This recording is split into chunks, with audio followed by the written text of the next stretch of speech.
Hello and welcome my channel education Vani. Educational information और video के लिए चैनल को सब्सक्राइब कीजिए, पास ही बेल आइकन को प्रेस कीजिए ताकि वीडियो के नोटिफिकेशन आपको मिलते रहें। अगर आपको वीडियो अच्छी लगती है तो लाइक एंड शेयर करना ना भूलें। हेलो बच्चों, कैसे हो आप सब? मैं आशा करती हूँ कि आप सभी अच्छे ही होंगे। आज हम आपकी कक्षा 8 की हिंदी की पाठ्य पुस्तक जिसका नाम है बसंत भाग 3 में सूरदास के पद पढ़ेंगे। क्या आप जानते हैं कि सूरदास जी कौन है? सूरदास जी कृष्ण जी के बहुत बड़े भगत हुए हैं। उन्होंने अनेक रचनाएं की है भगवान श्री कृष्ण के वर्णन के लिए। उन्हीं में से कुछ प्रमुख दोहे आपके सामने हैं जिन्हें आज हम पढ़ेंगे और इनका अर्थ जानेंगे। देखिए पहला क्या है। मैया का भई बढ़ेगी चोटी, कीती बार मोही दूध पियत भई है अजऊ है छोटी। तो कहती बल की बेनी जो है ते है लंबी मोटी। काढ़त गुहत नावत जेही नागिन सी भुज लोटी। कोची दूध पिलावत पची पची देही न माखन रोटी। सूर चिर जो दे ऊ भाई हरी हलधर की जोटी। ये कौन कह रहा है? ये पैराग्राफ है जो हमारा पद है, ये श्री कृष्ण जी बोल रहे हैं। किसे बोल रहे हैं? अपनी माँ यशोदा को। तो जानते हैं कि हमें कैसे इसका प्रसंग और सरलार्थ लिखना है। जब भी हम किसी पद का सरलार्थ लिखते हैं उससे पहले हमें उसका प्रसंग लिखना होता है। देखिए प्रसंग क्या लिखते हैं। प्रसंग में सबसे पहले ये बताते हैं कि ये जो पद है वो हमने कहाँ से लिया है। प्रस्तुत पंक्तियां हमारी हिंदी की पाठ्य पुस्तक वसंत भाग 3 के पाठ सूरदास के पद से ली गई हैं। इसके कवि कौन है? इसके कवि सूरदास जी हैं।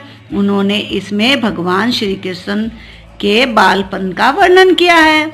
इस पद में वे श्री कृष्ण और उनकी माता यशोदा की बातों का वर्णन कर रहे हैं। चलिए आप जानते हैं सरलार्थ।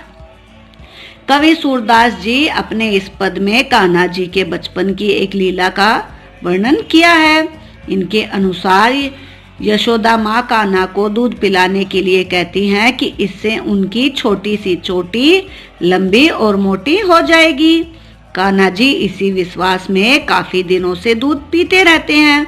एक दिन उन्हें ध्यान आता है कि उनकी चोटी तो बढ़ी नहीं रही। तब वो यशोदा माँ से कहते हैं, माँ मेरी चोटी कब बढ़ेगी? मुझे दूध पीते हुए इतना समय हो गया है लेकिन ये तो अभी भी छोटी है। आपने तो कहा था कि दूध पीने से मेरी चोटी किसी बेल की तरह लंबी और मोटी हो जाएगी। फिर उसे कंघी से काढ़ा जाएगा, गूथा जाएगा। फिर नहाते समय वो किसी नागिन की तरह लहराएगी।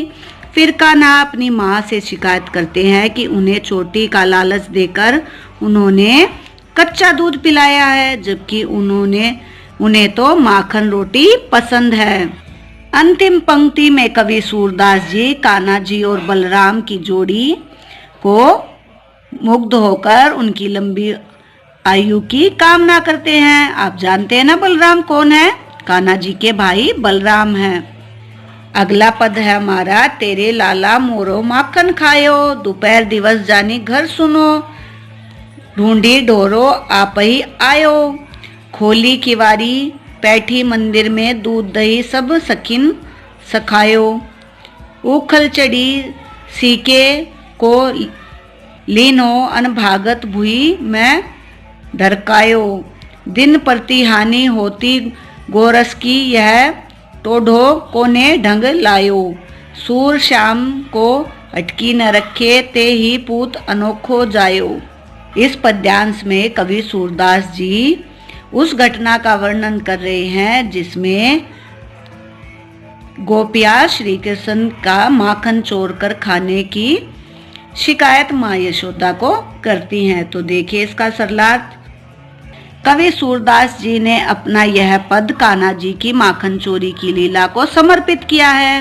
गोपियाँ यशोदा माँ के पास जाकर कहती हैं, हे यशोदा, तुम्हारे पुत्र कृष्ण ने हमारा माखन चोरी करके खा लिया है।